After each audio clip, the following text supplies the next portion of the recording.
Hola, ¿qué tal? Muy buenas noches, bienvenidos a un nuevo programa de Gen TV. Hola Margarita, ¿cómo estás? ¿Qué tal, Emilén? Buenas noches, gracias por estar hoy con nosotros. Hoy vamos a hablar de uno de los personajes más oscuros de este gobierno. Vamos a hablar de un funcionario que se repite en los distintos escándalos durante el gobierno de Néstor y de Cristina. Debe ser porque maneja el mayor presupuesto de este gobierno, porque estuvo muy cercano al matrimonio durante el gobierno y porque es, junto a Carlos Tomada, uno de los ministros que está desde el 2003 en el gobierno. Es el funcionario más fuerte por el poder y los recursos que maneja. Estamos hablando de Julio De Vido. Vos sabés, Emilén, que esta semana estuvimos en la Feria del Libro, en una mesa con destacadísimos panelistas hablando justamente del compromiso democrático en la lucha contra la corrupción. Ahí estuvo María Luján Rey, la mamá de Lucas Menghini.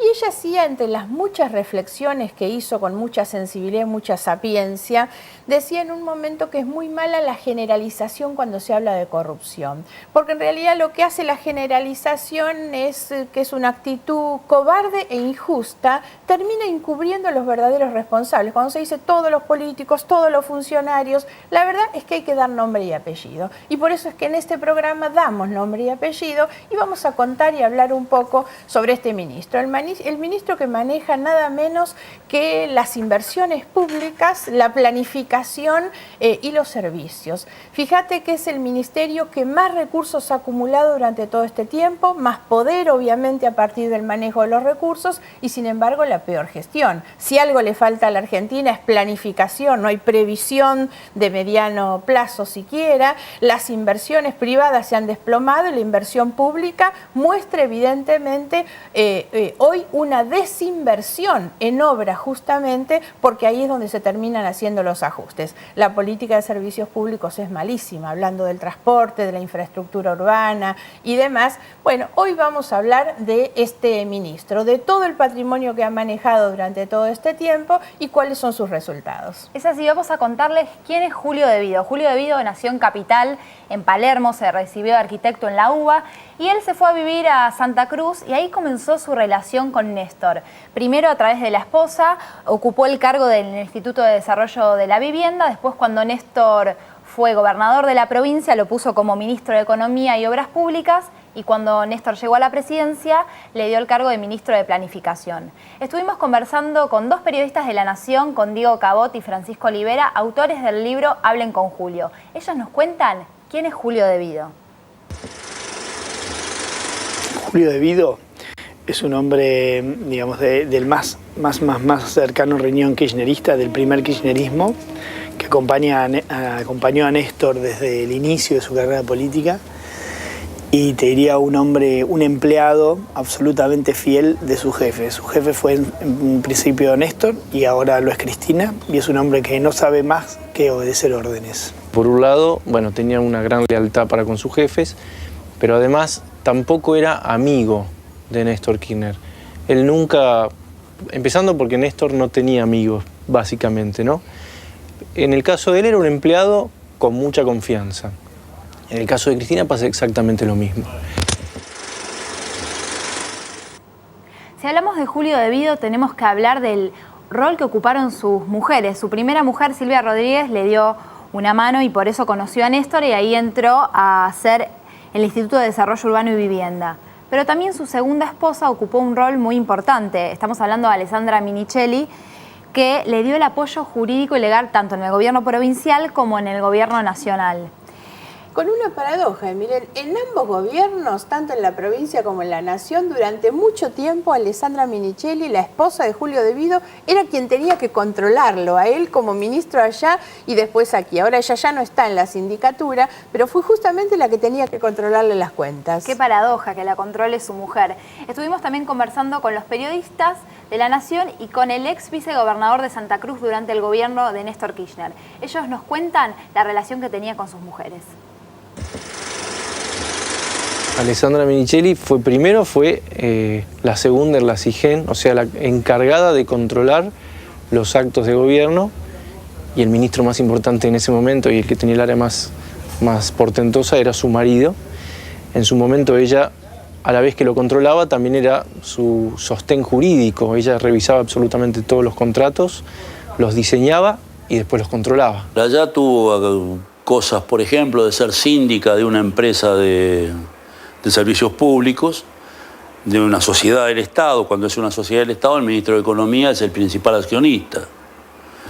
Hubo un hecho que trascendió donde, por cobrarle el espacio aéreo a un canal de cable, el canal debía importante cantidad de dinero. Le licuaron la cuenta en servicios públicos, siendo ella síndica de servicios públicos, el esposo, el principal accionista de la empresa por ser ministro de Economía, y el dueño del canal, hermano de ella. Con eso te digo todo. Y después funda una consultora de responsabilidad social en sociedad con Marta Cascales, la mujer de Guillermo Moreno. Todas las empresas que querían hacer aportes eran empresas que interactuaban habitualmente con los dos maridos, ¿no? Entonces eran unas exitosas recaudadoras. Francisco Olivera nos contaba que Alessandra y su socia eran exitosas recaudadoras. Sí, porque ellas eran titulares de Fonres, una empresa justamente destinada a trabajar la responsabilidad social empresaria, pero que tenían el auspicio de empresas de las más grandes. Y además muchas de esas empresas eran también contratistas del Estado, o lo siguen siendo, o tienen relaciones muy estrechas, obviamente, con el propio ministro, con el marido de ella, durante mucho tiempo. La sede de Fonres es en Puerto Madero. En el edificio de arriba está el estudio de Alessandra Minichelli. Alessandra tiene de sobrenombre Lali, es Lali Minichelli, y su estudio es el estudio Lali también, porque es un estudio destinado a la asistencia legal integral y por lo tanto han juntado los dos nombres. Creo que cuando uno habla de la familia también y de los gustos caros de la familia, tiene que hablar de los hijos también. Julio De Vido tiene de su primera mujer, de Silvia Rodríguez, dos hijos varones que se destacan justamente por los gustos caros, los negocios raros también, autos carísimos, muchos viajes, veraneos en Ibiza, del propio ministro que se mofó de la los que no podemos ir a Miami. Popular, exactamente, y la verdad que si uno hace el registro de los viajes de sus hijos, vamos a ver que es mucho más que cualquiera de los que participan de estas movilizaciones. Facundo tiene negocios en la zona de Miramar, en la costa, y protagonizó hace unos años un accidente, un choque muy grande, volviendo a la mañana, de madrugada, venía desde Mar del Plata, y en la entrada a Miramar produjo un choque realmente muy importante con un auto Nissan, una coupé Nissan, que debe estar costando hoy 300.000 pesos prácticamente. Tienen otros autos, el otro hijo, que es Juan Manuel, tiene una empresa de motos. La verdad es que es una familia que tiene un estándar de vida realmente muy alto, y eso va de la mano, obviamente, de lo que ha sido el enriquecimiento patrimonial de un funcionario del que toda su historia que conocemos en todos estos años está vinculada con la función pública. Se dice que De Vido es el funcionario que declaró en el 2003 1 millón de pesos de patrimonio, y en el 2011 declaró que tenía casi 5 millones de pesos. Creció en 9 años de manera exponencial. Le preguntamos a nuestros entrevistados si el patrimonio de De Vido creció desde que ingresó a la función pública. Escuchemos lo que nos cuentan. Lo declarado aumentó exponencialmente, y lo más curioso es que no se condice con el ingreso, que es lo más importante, ¿no? Incluso, yo no sé ahora, pero hace unos años el sueldo de Vido no alcanzaba ni para pagar el alquiler de la casa donde vivía. Yo recuerdo una anécdota que pinta el De Vido antes de venir, antes de entrar en las funciones en 1991, que es cuando comienza el acuerdo con nosotros. Me acuerdo que un día estábamos designando candidatos para uno u otro municipio, uno u otro pueblo. Aparece Cristina a decirnos que De Vido no podía ser candidato a nada. Entonces le pregunta a Néstor por qué, y le dice, ¿por qué no tributa? No tiene absolutamente nada, no tiene una bicicleta, no paga patente de nada. Luego comienza a surgir otro De Vido. Tan es así que se compra una casa, por ejemplo, donde está el Boxing Club de Río Gallegos, que está un gimnasio que hizo la provincia en nuestra gestión, y en el otro lado una cancha de fútbol. Y está en la calle San Martín, que es una de las principales de Río Gallegos. Hay una casa linda. De buenas a primeras nos enteramos que Julio De Vido se le había regalado al hijo, de no tener absolutamente nada. a comprar una casa importante en una de las calles más importantes de Río Gallegos, y eso no se hace con el sueldo, ni de ministro, ni de gobernador, ni de nada. Así que ahí comenzamos a mirarlo de otra manera. Eduardo Arnold, el vicegobernador de Santa Cruz, nos contaba cómo el patrimonio de De Vido fue creciendo. Y si hablamos de De Vido, tenemos que decir que podría ser el cajero el que manejaba los negocios sucios y donde hay muchas denuncias y sospechas de corrupción de este gobierno. Sí, Eduardo Arnold es una persona que conoce mucho a la familia Kirchner, tanto a Néstor Kirchner como a Cristina y obviamente a De Vido también, por lo tanto habla desde mucha autoridad. Él acompañó a Néstor, fue su vicegobernador en la provincia de Santa Cruz. Por lo tanto creo que este es un testimonio para nosotros muy válido respecto de las cosas que nos cuenta. Y él nos está hablando de gente que ingresa a la función pública prácticamente en una situación, no voy a decir de pobreza, pero sin esos patrimonios tan abultados que tienen hoy. La situación de De Vido demuestra que no solamente fue un ladero de Néstor Kirchner, un compañero de ruta, un funcionario permanente durante todas sus gestiones, municipalidad, gobernación y en el gobierno nacional lo sigue siendo de Cristina, y por esta razón muchos le han llamado el cajero. En algún momento él era efectivamente el recaudador de las campañas electorales de Néstor Kirchner, por lo tanto siempre era el que tenía la vinculación con los grupos empresarios. Ahora estamos hablando, a la luz de lo que ha sido el incremento patrimonial de esta familia, de alguien que no solamente administraba plata de otro, o no solamente alguien que era cajero para llevar dinero a una campaña electoral o a algún otro lado, era alguien que se quedaba con alguna parte, porque no puede haber un incremento patrimonial de este nivel con alguien que solamente recauda para una campaña electoral, ¿verdad? Y hay que destacar que este dinero es el dinero público que se fue enriqueciendo de la gestión. Ese es el dato seguramente más importante de toda esta historia, que está muy vinculada con los escándalos de corrupción, por supuesto, porque cuando se habla de la corrupción, cuando se habla de esta relación espuria entre sectores empresarios con funcionarios públicos que son los que conceden determinados privilegios a los empresarios y quedan esos restos de dinero en el medio, uno está hablando de dinero que perfectamente podría ir a la salud, a la educación, a los servicios de infraestructura, y todos tenemos que saber que el peso que se cuela en el bolsillo del funcionario corrupto es el peso que se descuenta de un mayor bienestar para la gente, ¿no? No solamente porque no es que se saca el dinero directamente del tesoro, de las arcas públicas, es el dinero que viene de los sectores privados, de los sectores empresarios, pero que obviamente eso es lo que, bueno, llamamos muchas veces los sobreprecios. Las contrataciones de obras públicas, las compras que tienen sobreprecios, implica que ese sobreprecio es el que termina yendo a parar en el bolsillo de algunos privados, de algunos particulares que son funcionarios públicos. ¿Podemos destacar algunos casos en los cuales De Vido está involucrado? Por ejemplo, el caso de Antonini, el de Joclender con las viviendas, el de Skanska, para recordar que no solamente De Vido, de dónde viene, ¿no? Sí, sobre todo cuando vos hacías hoy la presentación y realmente pasaste un poco lo que fue la historia de los cargos que Julio De Vido ocupó, se muestra claramente todo el poder que le ha ido acumulando, sobre todo en la relación con estos empresarios amigos del poder, que también cuando uno repasa terminan siendo los beneficiarios de los contratos más importantes que el Estado tiene. Lo fueron ya en Santa Cruz y lo son también hoy en el plano nacional. Y además es el funcionario que ha estado siempre. Cada una de las cuestiones más escandalosas, más graves que se denuncian de este gobierno, aparece siempre ese funcionario en el medio. Vos hacías mención de algunas cosas pasadas, te voy a remontar a algo todavía anterior. En la provincia de Santa Cruz había una empresa pesquera muy importante que era Conarpesa, sigue siendo, y fue un aportante muy fuerte a las campañas electorales de Néstor Kirchner. En un momento aparece un competidor muy fuerte, que es Raúl Cacho Espinosa, con una empresa pesquera. Espinosa tiene una conversación con De Vido donde le habla de las amenazas que estaba recibiendo porque empezaba a ser un competidor muy bravo para la empresa amiga del poder, y después de eso Espinosa es asesinado. Al día de hoy ese crimen no ha sido esclarecido y desde ese momento se remontan las sospechas sobre de qué manera la corrupción está también tan vinculada con todas estas cuestiones.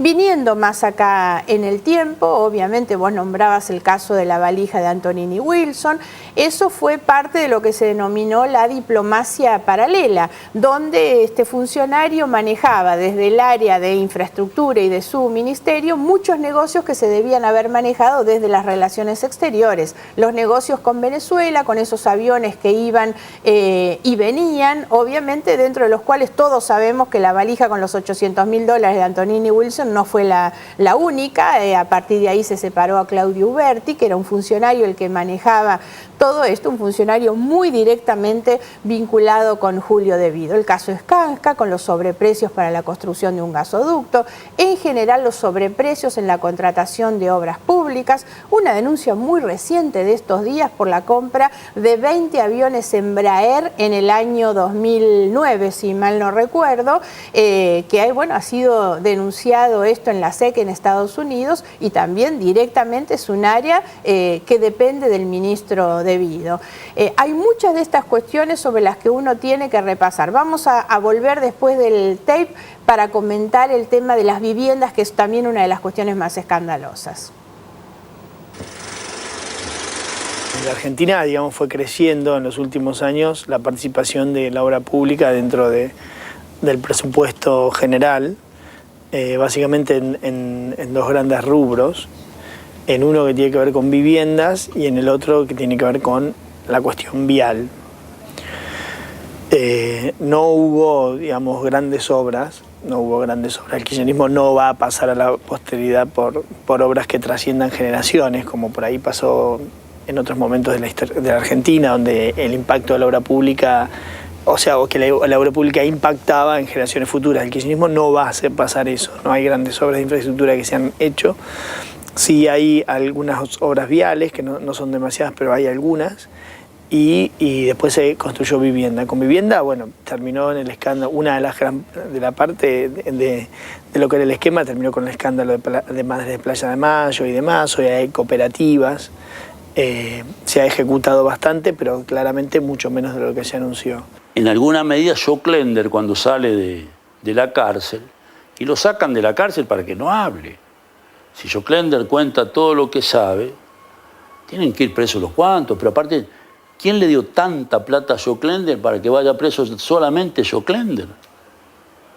Le dieron la plata y no controlaban cómo una institución sublime como la Madre de Plaza de Mayo. Pasan a ser una trucha empresa de construcciones para fines poco claros y muy deshonestos. Lo que hay que pensar es que el esquema que imperaba en Santa Cruz es el mismo que después se trasladó a la Nación, ¿no? Empezando por esta centralidad de que una sola persona manejara los fondos, de que se mantuviera, por ejemplo, si uno ve en los institutos de la vivienda de todo el país, siempre se trató de mantener desde el Poder Central a hombres de extrema confianza, incluso por arriba del organigrama, ¿no? del gobierno, siempre de extrema confianza de Julio De Vido. Y después de esos dos rubros tenés otra parte más, que es la de los subsidios, que es lo que ha ido creciendo mucho más, que hasta el año pasado era manejado todo por De Vido, transporte y energía. Eso sí ha crecido más, y eso ha crecido claramente en desmedro de la inversión. En la primera parte hay también lo que es la ampliación del tendido eléctrico de transporte, que ahí siempre se sospechó de sobreprecios, pero es difícil de cuantificar. No hay ninguna causa en ese caso porque nunca se llegó a calcular del todo. En la que sí hay es la ampliación de los gasoductos. Bueno, el caso Skanska, que fue el primer gran escándalo, que en ese caso sí, porque había una emisión de facturas apócrifas justamente para pagar coimas, y hubo un gerente que se quebró y lo confesó. Y eso también logró que se frenara un poco también la expansión, ¿no? Y la expansión de gas en la Argentina es totalmente insuficiente para lo que es la demanda enorme que tiene el país, ¿no? Está claro cómo el manejo de la obra pública esconde grandes negocios detrás de todo esto. Sí, así es. Yo creo que los entrevistados marcaban muy bien algunos casos, ¿no? El tema Escanca, el tema de la construcción de las viviendas. La construcción de viviendas, hablamos siempre de viviendas sociales, viviendas para los sectores más pobres. Y ahí quedó todavía hoy una causa judicial sin terminar de esclarecer, en manos nada menos que de Ollarvide. Un negocio de triangulación muy peligroso, muy poco transparente, entre funcionarios públicos, nada transparentes en su comportamiento. José López, que es el viceministro, el secretario de Obras Públicas, una empresa privada, Meldoré, con un inescrupuloso como Joclender en el medio, pero donde han mezclado a una organización social como las Madres de Plaza de Mayo, la verdad. 1.200 millones de pesos se encontraban adjudicados a la Fundación de las Madres para terminar triangulando ahí. 700 se fumaron de esos millones de pesos. Los planes de infraestructura del año 2005-2007, en el programa de Milei ya se ha hablado de esto el año pasado, terrible, y son planes de viviendas todavía sin terminar de ejecutar. Áreas tan sensibles se hablaba recién como la compra del gasoil o las áreas de explotación de petróleo, porque también hay que tener en cuenta que se repiten los empresarios. Muy bien decían recién los autores de la biografía de Devido que lo que está ocurriendo hoy en la Nación viene de la mano de lo que ocurrió en la provincia de Santa Cruz. Los empresarios también se repiten. Cuando uno habla de Cristóbal López y de Lázaro Báez, que hoy son dos empresarios absolutamente poderosos en el plano nacional, fueron los adjudicatarios en aquel momento de 14 áreas para explotar petróleo, la verdad. Vemos de qué manera se repiten y de qué manera siempre el ministro Julio Devido es el que aparece atrás de todos estos negociados. Y el otro detalle también que ellos hablaban de las similitudes tienen que ver con lo político. La concentración de poder de la que ellos hablan, la concentración de las decisiones, la vocación de permanencia, de perpetuidad con la reelección indefinida que votaron allá y que quisieran en la Nación también, y la domesticación de la justicia. Una justicia obviamente domesticada para ser funcional y terminar encubriendo esta situación de los funcionarios, encubrir la corrupción y garantizar la impunidad, ¿no? A raíz de la denuncia de la Nata, que tomó gran relevancia en la opinión pública, la gente está cansada de la corrupción, vemos que los testimonios de Láscar y Fariña son solamente un eslabón en la cadena de corrupción que esconde detrás a Devido manejando todo. Esta semana también la hija de la empresa constructora de obras públicas, Can y Costilla, habló y contó cómo Devido presionaba y tenían que dejar un sobre con un botiquín de plata en el despacho de Devido. Arnold nos cuenta sobre esta anécdota, escuchemos. La hija de Willy Can, que era uno de los fundadores de la empresa, denunció hace algún tiempo cómo pagaba a Carlos Costilla las coimas cuando iban a cobrar los certificados al despacho Devido. Tenían que pasar al baño donde había un botiquín, dejar el sobre que le correspondía a Devido, comprobado esto que fuera, Devido firmaba la copia negociable. De esa manera pagaban las coimas. Esta mujer estuvo escondida en Córdoba un tiempo largo, ahora he visto que ha salido por los medios y está nuevamente en Comodoro Rivadavia. Pero primero el comentario de Felisa. Una de las funcionarias que fue condenada por corrupción, creo que la única en el gobierno kirchnerista, fue Felisa Micheli, la ex ministra de Economía, porque le encontraron en el baño una bolsa de dinero. Sí, así es. Parece que la práctica venía ya desde la provincia de Santa Cruz, ¿no? Esto de llevar la plata y dejarla en el baño. Creo que nosotros también no podríamos dejar de analizar la cuestión vinculada no solo con las obras, sino con los servicios públicos y el papel de Devido sin hablar del tema de transportes. Posiblemente una de las cuestiones más graves, primero porque tiene que ver con la persona que va todos los días a su trabajo, tiene que subir a un tren o un colectivo. Durante todos estos años se han transferido miles de millones de pesos para que la gente viaje bien. Y en realidad todos sabemos que esa plata ha ido a parar a funcionarios y a empresarios y a sindicalistas que se han enriquecido enriquecido. Esa trama mafiosa que quedó al desnudo después de la sentencia judicial dictada en la causa vinculada con la tragedia de Once. Ahí murieron 52 personas. Por suerte hay ya la definición de pasar a un juicio oral que todavía no tiene fecha. Ahí la justicia fue muy contundente en poner justamente al desnudo este entramado de corrupción entre las tres áreas que son los funcionarios públicos, los empresarios y los sindicalistas. ¿Quién está atrás de todo esto? Por supuesto Ricardo Jaime, por supuesto Schiavi, pero fundamentalmente el ministro del área, que parece que siempre termina siendo intocable. Van a parar los otros funcionarios, los empresarios, y el ministro parece que no. Sin embargo, esta es una de las cuestiones más graves. El manejo de los subsidios vinculados con el transporte durante la gestión kirchnerista ha estado en manos del ministro Julio De Vido. Y ahí es donde se desata más claramente los episodios de corrupción vinculados con el impacto social que esto tiene. De qué manera perjudica a los sectores más pobres y hasta ha significado el costo de muchas vidas humanas, ¿no? ¿Cómo está la sentencia judicial a partir de la tragedia de Once? Bueno, lo que dijo el juez de primera instancia y que fue mejorado incluso por la Cámara es justamente que la corrupción es la responsable de las cosas que están ocurriendo. No hay ninguna duda que en el ferrocarril Sarmiento no se habían hecho las obras de mantenimiento, las obras que tenían que ver con un servicio que debía garantizar la seguridad de las personas que viajaban. Estamos hablando de todos los distintos casos de cómo De Vido está sospechado por corrupción por el manejo de los fondos públicos. Margarita, vemos que no solamente esta relación se extiende a los amigos del poder, sino también hay un clientelismo político. Sí, ese es el manejo que tiene obviamente el Ministerio con municipios y provincias, y cuál es el criterio con el que define a dónde van a parar las obras públicas. Las obras públicas se definen con criterios clientelares, reciben los que son amigos del poder y no reciben los otros que son castigados, reciben aquellos con los que se puede negociar quedarse con una parte. Me parece que hemos dado con esto una demostración y hemos pintado la imagen justamente de este ministro tan poderoso y que tantos recursos ha manejado durante todo este tiempo. Las conclusiones de esto están en la justicia, las conclusiones de esto las tiene cada ciudadano cuando tenga que evaluar obviamente al gobierno que tenemos y a quienes son sus funcionarios. Muchísimas gracias por acompañarnos, llegamos al final de nuestro programa, nos vemos el próximo viernes en un nuevo programa de Gen TV. Para que vos decidas, hoy lanzamos esta campaña. Nos vemos el próximo viernes. Campaña.